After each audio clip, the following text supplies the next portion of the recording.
Let's get real. Acne is not just a teenage problem. In fact, it is not a one-size-fits-all. Today, we are going to be covering unexpected and some controversial acne treatments making waves in 2025. From LED therapy to Accutane Microdosing to even the new pimple patch that is rewriting the rules when it comes to breakouts. Today's video has something for everyone, including at the very end of this video, a very special giveaway. Stay tuned till the end. We are even covering TikTok trends and at-home devices and beloved tools that derms myself are side-eyeing because not all extractions are created equal. Who the hell am I? I'm Dr. Shereene Idriss, a board-certified dermatologist, and welcome back to Pillow Talk Derm.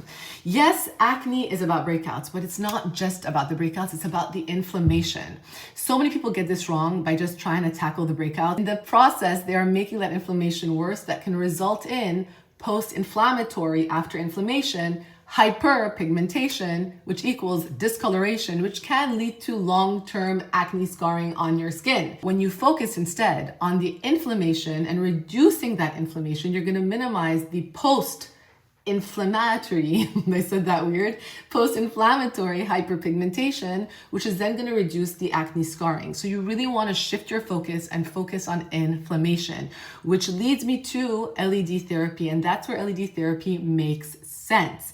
Everyone, though, seems to talk about red light therapy, but what they are missing when it comes to acne is that you need a combination of both red light, which is at 633 nanometers, and blue light, which is at 415 nanometers. And this is where I need to thank Current Body for sponsoring this portion of the video. I've worked with them in the past. I am a huge fan of their products, and that is why I'm talking about this mask today. This is their Anti-Acne Mask Series 2, which combines both red and blue light therapy.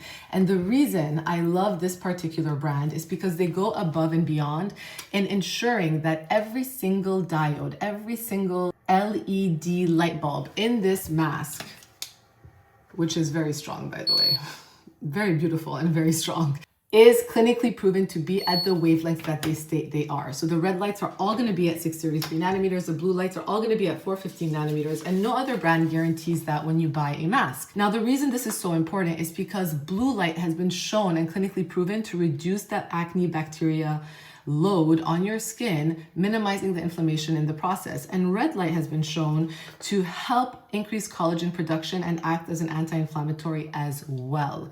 But there's a couple of things you must be careful when you're talking about LED masks. If you are someone who has melasma like myself, approach red light cautiously, because for a lot of people, red light therapy, including near infrared light, can trigger a melasma flare up. And if you have melasma, you know that you don't want to go down that path.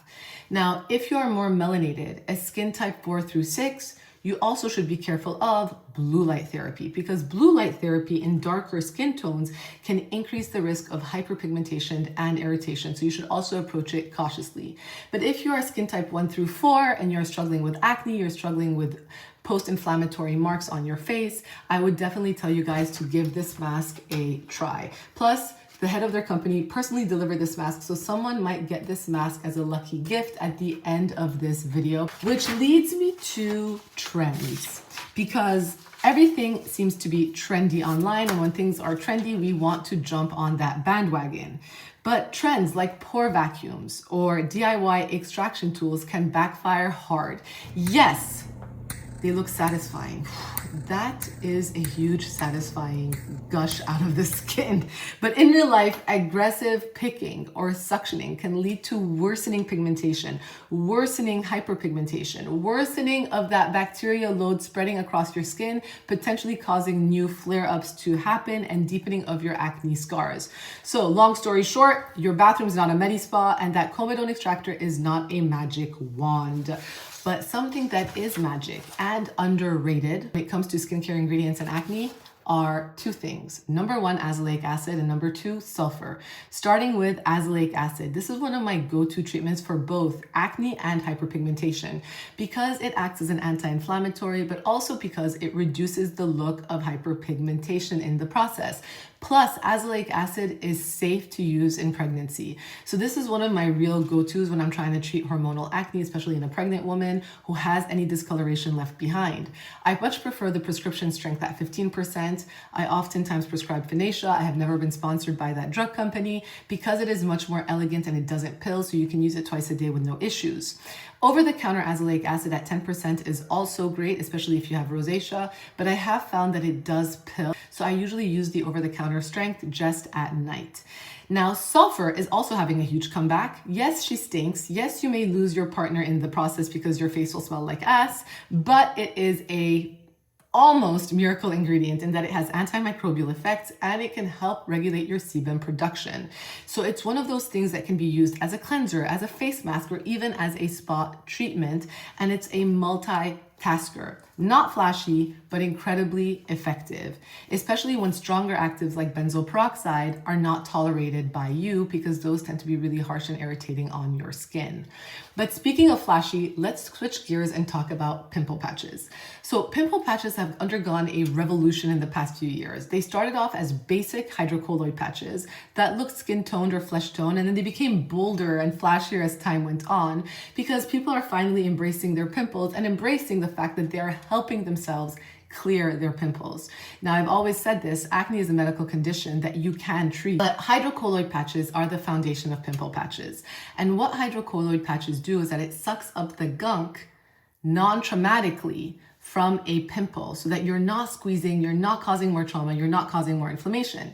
One thing I tell patients to do is to take a really warm shower, make sure those pimples are coming to a head before applying the pimple patches, and then let the pimple patches do its job of suctioning those suckers dry. The key is to make sure that your skin is in contact with that pimple patch for at least 12 hours. So if you're not timid, if you're loud and proud, wear those beautiful patches on display throughout the day. But if you're a little bit more timid, but you want to have fun at least with yourself and you really want to wear those skin accessories, wear them overnight. But one type of pimple patch that I've been very vocal about being careful of are pimple patches with really strong actives like salicylic acid. Salicylic acid is a beta hydroxy acid, an exfoliating acid that loves oil, but it can be extremely harsh. When it's married to a hydrocolloid patch and placed under occlusion, what can happen? Your skin can get inflamed, turn red, the inflammation will get worse, and you will end up with worsening discoloration in the long run.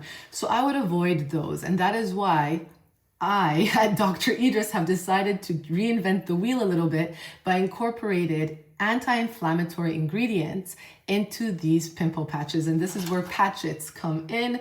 These are hydrocolloid patches married to ingredients like Centella asiatica that help to reduce the look of redness and swelling. Plus, we've made them come in many different shapes and sizes so that they can fit in the hard to reach places of your face, like the crevices of your nose, your chin, the side of your nose, where I have been breaking out more recently with. And so they help to get those hard to reach areas. They are iridescent, they are shiny, they are beautiful. And if I could cover myself in spandex or anything iridescent, I would, because I've always been obsessed by iridescence and rainbows. As someone once said, I could literally shit rainbows if I could. They're beautiful, and if you're a little shy, you could just wear them overnight. A few weeks ago, I wore one on a YouTube live. I had a little pimple right here, and I was wearing one right here that I slept with, and the redness the next day, I didn't even realize was gone until I went on an Instagram live, and people who had caught the YouTube live pointed it out. Your pimple's gone. We've tested it on a bunch of nerds who have participated in nerd studies. What also is incredibly amazing is Accutane. Now, Accutane's been around for many years. It's amazingness, etc., in clearing cystic acne. There's a lot of debate online about people calling it the devil's drug because it can have a lot of unwanted side effects. It can really wreak havoc on your skin barrier. If it is too strong, you can get really dry. It can have other physical side effects as well. But one new trend that people are leaning into, and I think this was born out of the Far East, they're talking about Korea, Japan, K-pop stars, etc., is Accutane Microdosing.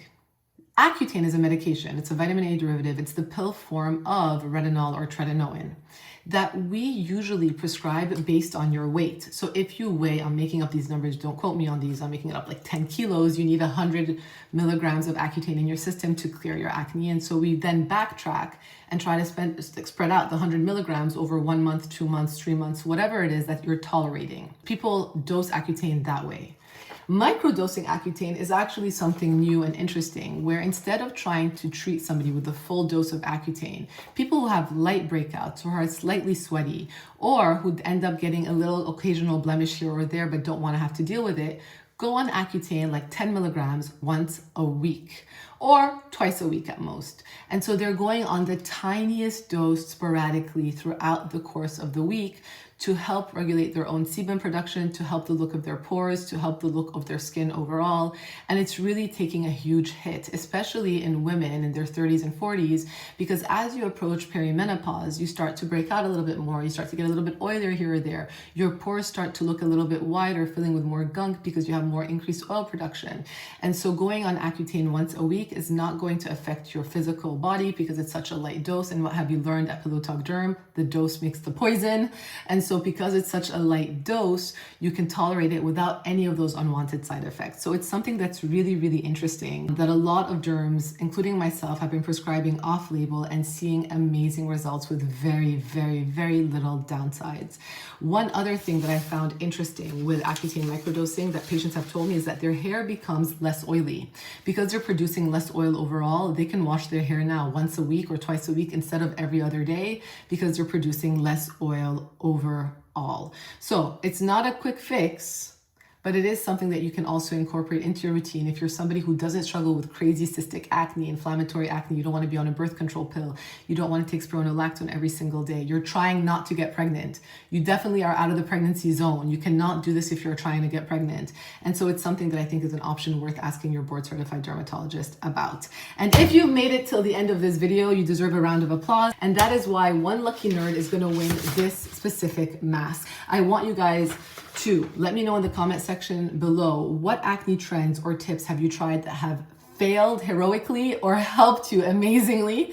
I want to know below. Subscribe to this channel and like this video. And next week, I will announce the winner. In my next week's YouTube video, I'll respond to your comment below this video to let you know that you've won. Make sure you subscribe to my newsletter at dridriss.com. That's another way that we can be in touch as well. And follow me on Instagram and TikTok. I hope this video was helpful. Have a beautiful, beautiful Saturday.